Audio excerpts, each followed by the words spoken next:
Meu irmão, você é fiel para comigo, para com você, sua igreja. Glória a Deus, o pastor Salvo, a pastora Sara vai levar o Lucas lá na rodoviária, está indo lá para Corumbá. Glória a Deus, né? Não sei se você vai chegar a tempo, mas está bem pertinho. Glória a Deus, irmãos, hoje estamos diante da mesa do Senhor, da ceia, essa mesa linda, essa mesa preparada com amor, com carinho. Hoje nós iremos falar sobre esta mesa, a importância desta mesa, a mesa do Senhor, a ceia do Senhor. Por isso, abra sua Bíblia no livro de 1 Coríntios, capítulo 11. 1 Coríntios, capítulo 11. Nós iremos ler alguns versículos aqui. Nós iremos, eu vou aprender algumas coisas. E como que nós devemos olhar, né, a mesa do Senhor, a ceia do Senhor. Que a ceia do Senhor não é qualquer coisa, né? São duas ordenanças que o Senhor deixou para a igreja. Primeiro o batismo, né? Depois a ceia. E a ceia, ela é feita continuamente. Sempre nós estamos ceando uma vez por mês. Tem igreja que ceia uma vez por semestre, outras, né? Uma vez por 2 anos, mas aqui nós ceamos uma vez por mês. E nós iremos ver a nossa importância disso, né? Capítulo 11 de 1 Coríntios, vamos ler o versículo 26 em diante. Diz assim: porque todas as vezes que comerdes este pão e beberdes este cálice, anunciais a morte do Senhor, até que venha. Portanto, qualquer que comer este pão ou beber o cálice do Senhor indignamente, será culpado do corpo e do sangue do Senhor. Examine-se, pois, o homem a si mesmo, e assim coma deste pão e beba deste cálice. Porque o que come e bebe indignamente, come e bebe para a sua própria condenação, não discernindo o corpo do Senhor. Por causa disto, há entre vós muitos fracos e doentes, e muitos que dormem. Porque se nós nos julgássemos a nós mesmos, não seríamos julgados. Mas, quando somos julgados, somos repreendidos pelo Senhor, para não sermos condenados ao mundo. Portanto, meus irmãos, quando vos ajuntais para comer, esperai uns pelos outros. Glória a Deus. Pai, muito obrigado. Senhor, ministra a tua palavra em nossos corações, ó Deus, que nós possamos, ó Pai, sermos edificados, fortalecidos através da Tua palavra, Senhor. Deus abençoe o Teu povo e a igreja, em nome de Jesus. Amém.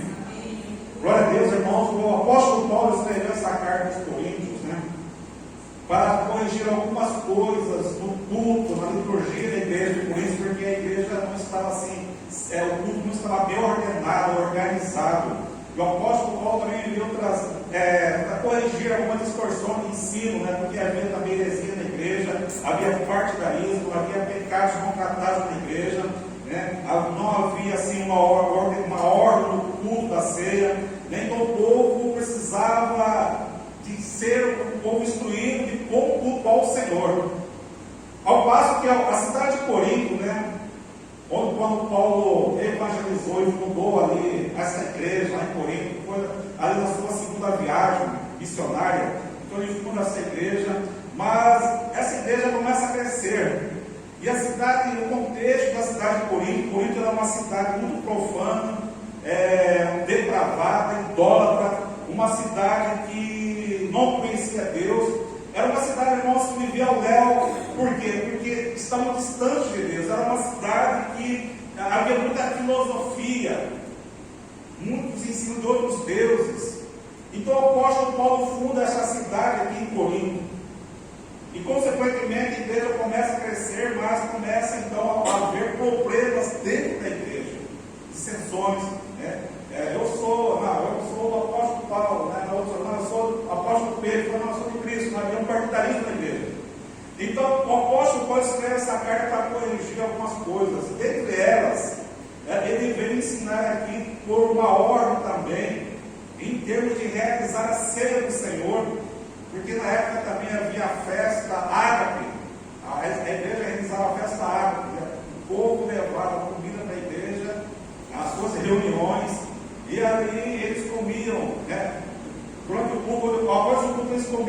refeição, mas também era desorganizado. Então o apóstolo Paulo veio trazer, faz com que tudo estivesse organizado, e agora ele ensina sobre a ceia. O apóstolo Paulo ele não recebe instruções de outro apóstolo, porque o apóstolo Paulo se converteu depois que Cristo ressuscitou, foi a glória. O apóstolo Paulo ele converteu bem depois, mas ele teve experiências com o Senhor, e o Senhor passou instruções para o apóstolo Paulo instruir a igreja, consequentemente a igreja de Corinto e todas as igrejas de todos os séculos, de todos os tempos. Esse ensino vale para todas as igrejas de todos os tempos, de todos os séculos. E nós vemos que o apóstolo Paulo traz um ensino direto do Senhor Jesus para a igreja. E ele começa a ensinar aqui, e aqui nós podemos verificar aqui, irmãos, como nós podemos olhar para a ceia do Senhor. Vamos falar sobre 4 olhares que podemos olhar para a ceia do Senhor.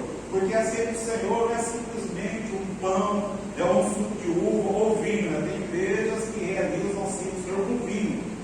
Nós realizamos com suco de uva, porque é produto da vinho, ela vem da uva. E o pão, nós também, uns fazem a ceia com pão asmo, ou seja, pão sem fermento. Nós fazemos com pão comum.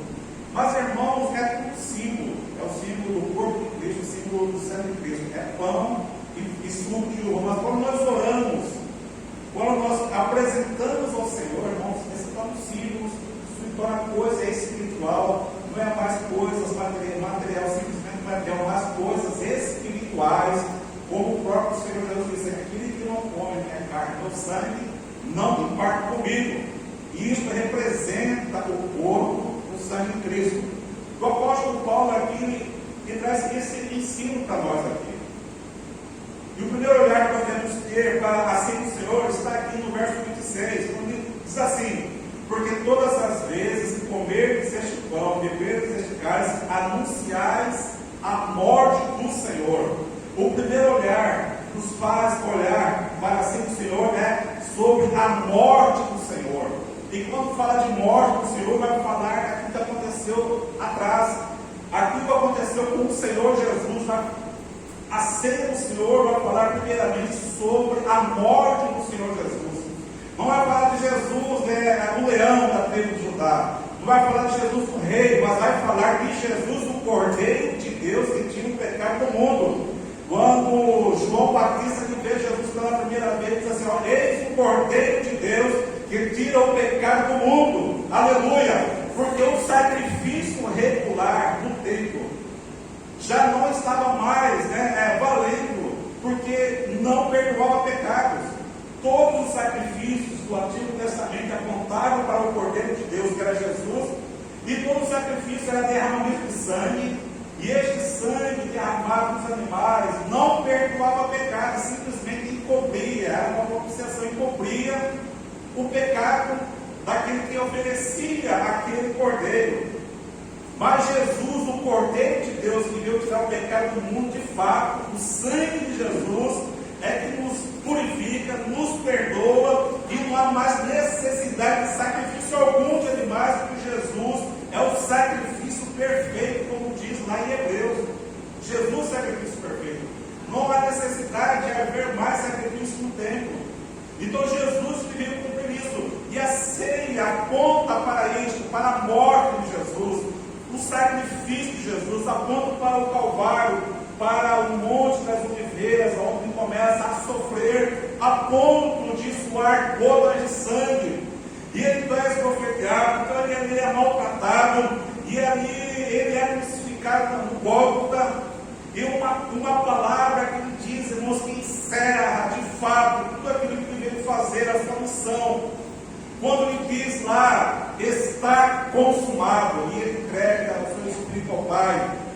Está consumado no grego tetelestai. Essa palavra, ela é uma palavra comercial, no seguinte sentido: quando você, por exemplo, vamos supor que eu devo alguém, e eu chego e pago essa pessoa, ao ex-comerciante, então ele me dá um recibo de que eu paguei. Eu falei assim: agora está consumado, está pago. E foi isso que Jesus fez por cada um de nós individualmente. Jesus pagou a cruz do Calvário. Quando diz está consumado, ele diz assim: está pago. Eu paguei a dívida que cada ser humano cometeu de pecado na terra. Eu paguei no meu sangue. Está pago, está consumado. Jesus me pagou, irmãos, a minha dívida com Deus. Ele pagou a sua dívida com Deus. Não existe mais nenhuma duplicata que o diabo possa te cobrar. Não existe mais nada que o diabo possa te cobrar, porque Jesus já pagou na cruz do Calvário, através do seu sangue. Está pago. Por isso nós somos livres, irmãos. Nós somos livres para servir e adorar a Deus por causa da morte de Jesus, porque Ele ali pagou todos os nossos pecados. Não existe mais nenhuma dívida. A nossa dívida está paga. Todos os animais mortos não conseguiram resolver o problema do pecado humano. Somente a morte sacrificial de Jesus foi capaz de pagar todos os nossos pecados. Não existe pecado que Jesus não possa perdoar. Não existe, irmãos, o ser humano que pegue que Jesus não consiga perdoar. Não existe esse tipo de pecado para Deus. Não existe esse tipo de pecado para o sangue de Jesus que não possa perdoar.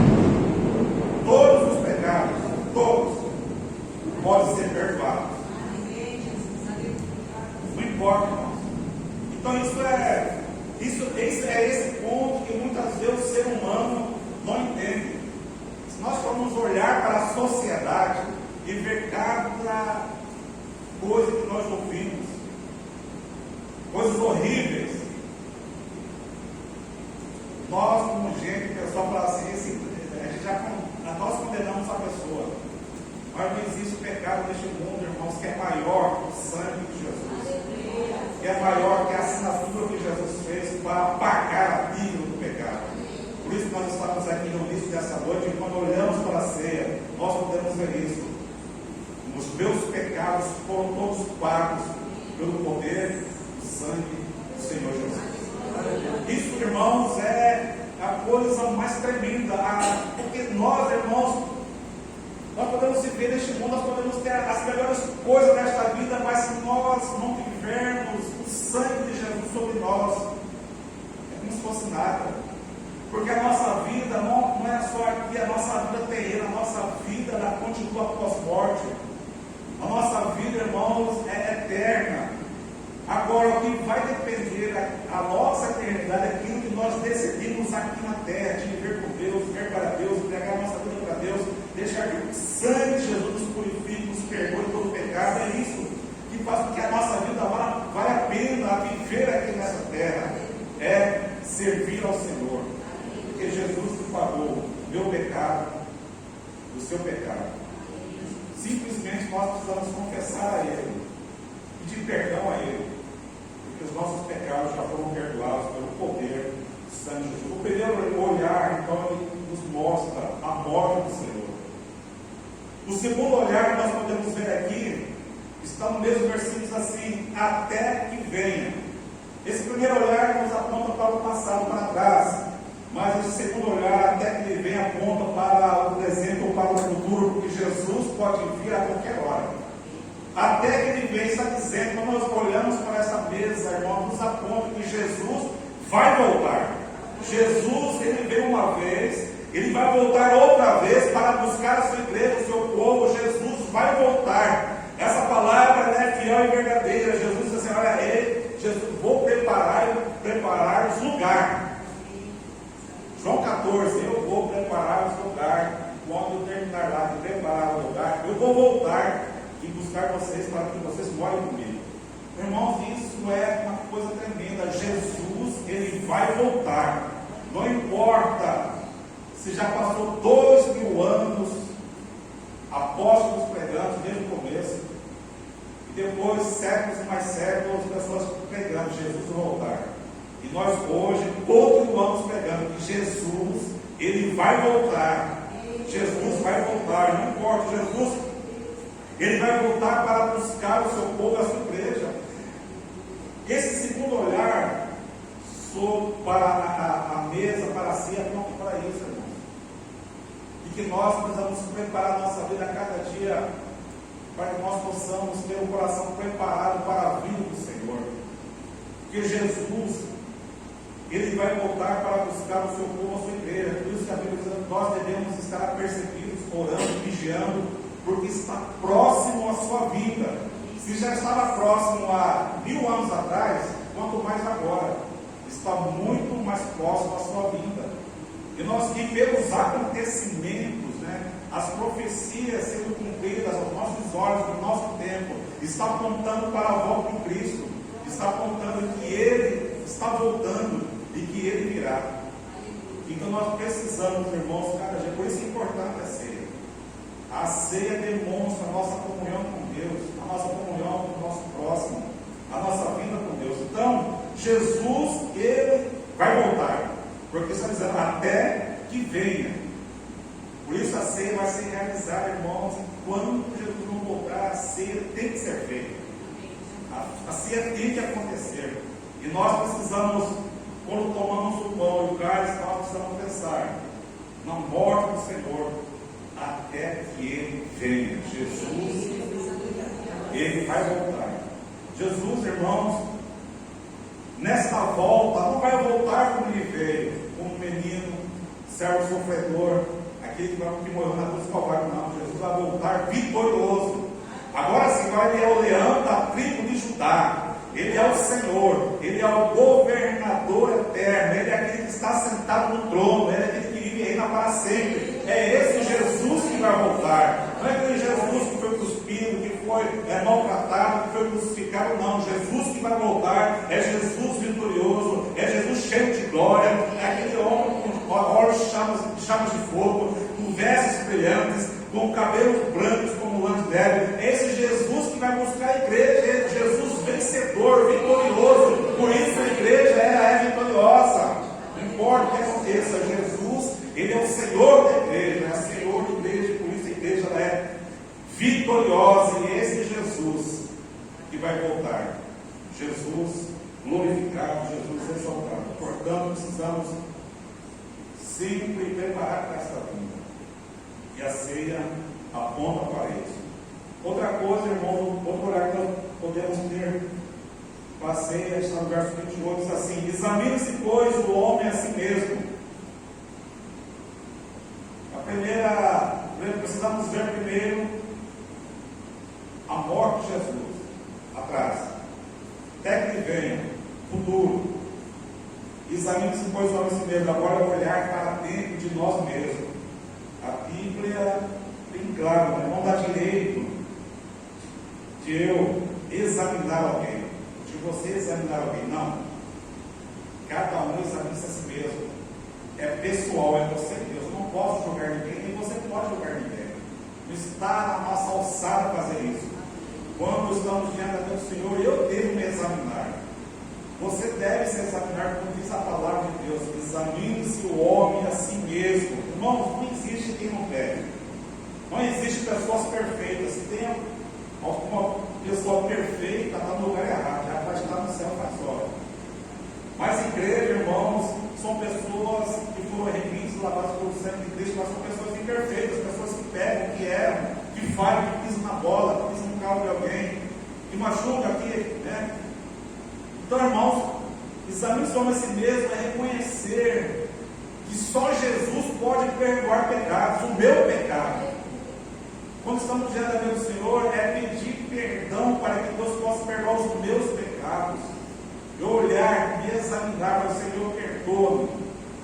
Irmãos, isso é tão forte. Você vê como que a ceia é tão especial, tão importante, tão espiritual. O apóstolo Paulo traz esse ensino. Olha, a pessoa que vai tomar a ceia precisa se examinar. Precisa se colocar na presença de Deus e confessar os seus pecados a Deus, para que haja uma purificação dos pecados. Por isso o apóstolo Paulo diz que aqueles que bebem, aqueles que tomam assim dignamente, muitos deles estão mortos, muitos daqueles estão doentes, porque não estão discernindo o corpo do Senhor. Então é importante, irmãos, quando nós estamos na ceia do Senhor, fazer esta reflexão interior de como eu estou na presença de Deus, de pedir perdão pelos nossos pecados, de você pedir para que Cristo perdoe, irmãos. Diz ali em 1 João, né, que se confessarmos os nossos pecados, Ele é fiel e justo para nos perdoar e nos purificar de todo pecado. Portanto, precisamos olhar para dentro de nós, porque a salvação é pessoal. A nossa comunhão com Deus é pessoal. Nós estamos aqui em grupo, numa igreja, né?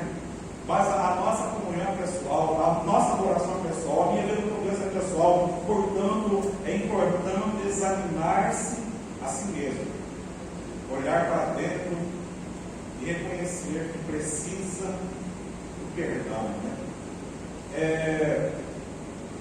Isso também mostra que nós devemos ter esse coração bíblico, né? Sem orgulho, sem a soberba, porque muitas vezes nós podemos até reconhecer alguma coisa, mas nós não confessamos a Deus. Nós não confessamos, precisamos confessar tudo para que Deus venha nos perdoar. Essa é a lição, irmãos, de orarmos para a ceia. Nós possamos então refletir sobre nós mesmos diante do Senhor, para que nós possamos tomar esta ceia digna. O outro ponto de olhar para a ceia, no verso 33, diz assim: portanto, meus irmãos, quando vos ajuntai para comer, esperai uns pelos outros. Esperai uns pelos outros. Isso nos leva, irmãos, a entender que nós precisamos também desta comunhão um com o outro, uns com os outros. E a ceia aponta para isso também. Ela é não só um olhar verticalmente ou horizontalmente. A nossa vida com Deus é a nossa vida com o próximo. Essa coisa de esperar aqui, o sentido aqui é esperar, porque, como eu disse para vocês, a festa ágape que eles faziam na igreja de Corinto, existia essa festa. Aconteceu o quê? Muitos abastados iam para este grupo, sua família, levavam lá carne assada, abundância, muita coisa, coisa gostosa. Aí o pobre entrava muitas vezes no grupo e não levava nada. E quando o apóstolo Paulo está dizendo aqui, que esperar, é para isso, irmãos, para que a pessoa possa ter esse olhar do lado, para ver se a pessoa trouxe alguma coisa, se não trouxe, repartir, no sentido de repartir aquilo que tem. Esperar. Ou seja, se você não tem, vamos comer juntos, vamos estar juntos. Isso mostra também, nos leva a pensar também, de que nós precisamos estar com os nossos familiares juntos também. E acreditar que Deus vai trazer para a igreja, para o nosso lado, aquelas pessoas que nós amamos, queremos, que eles estejam conosco também. Esse olhar do lado é isso também, de olhar aquela pessoa que está faltando do meu lado, de olhar aquela pessoa que poderia estar e não está, de olhar aquela pessoa que ainda não conhece a Deus, a Jesus, está também comigo neste lugar. Esse olhar, esse esperar, uns aos outros, é uma bênção, irmãos, que é para todo mundo, não é uma bênção egoísta, só para si, mas é a bênção para todos. E Deus quer abençoar a todos. Deus quer uma bênção para todos. Deus quer que o seu povo seja um povo unido, um povo que realmente esteja praticando as obras do Senhor, o amor, a economia, a confraternização, porque é isso que nos mostra a ceia. Este olhar, de olhar para a ceia, nos leva a isso, a esperar uns pelos outros, de saber que nós não podemos andar e caminhar sozinhos. De repente eu preciso de alguém precisa de mim. Irmãos, ninguém vive sozinho. Nós precisamos uns dos outros, e isso é importante, porque nós precisamos fazer a obra de Deus em unidade e amor. O mundo está aí para conquistar, mas nós precisamos estar aqui dentro, olhando para a ceia e nos mostrando, nós também temos responsabilidade uns com os outros e com aqueles que precisam ainda ouvir a voz de Deus, a palavra de Deus, a palavra de salvação. E também, irmãos, nós podemos ver que Deus pode abrir as portas, as janelas do céu para nos abençoar. Como diz Salmo 133, ó, com pão Quão suave é que os irmãos vivam em união, porque o Senhor derrama bênção. Irmãos, nessa unidade Deus derrama bênção.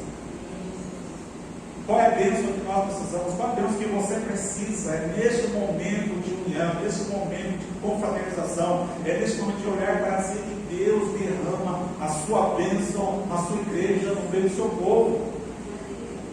Muitas vezes, irmãos, nós não pensamos nisso, mas isso é uma realidade espiritual. É uma realidade da palavra de Deus para a nossa vida, de que Deus é aquele que abençoa neste momento de comunhão, neste momento de confraternização, neste momento do partir do pão, do tomar o cálice da ceia, tomar o pão, de tomar isso, irmãos, porque é símbolo do corpo de Cristo, do sangue de Jesus. Nós estamos, irmãos, incluindo uma coisa espiritual, e é nessa dimensão espiritual que Deus derrama a sua bênção sobre o seu povo. É o momento de fortalecer-se na fé, de ter esperança, de Deus abrir as portas, de Deus fazer milagres, de Deus fazer maravilhas em nossa vida, na igreja, onde quer que nós estejamos. É momento, irmãos, onde Deus derrama a sua bênção sobre a sua vida, sobre a minha vida. É este olhar que nós temos que ter para a mesa do Senhor, para a ceia. Por isso é tão importante nós participarmos da ceia. Não importa, irmãos. Tem muita gente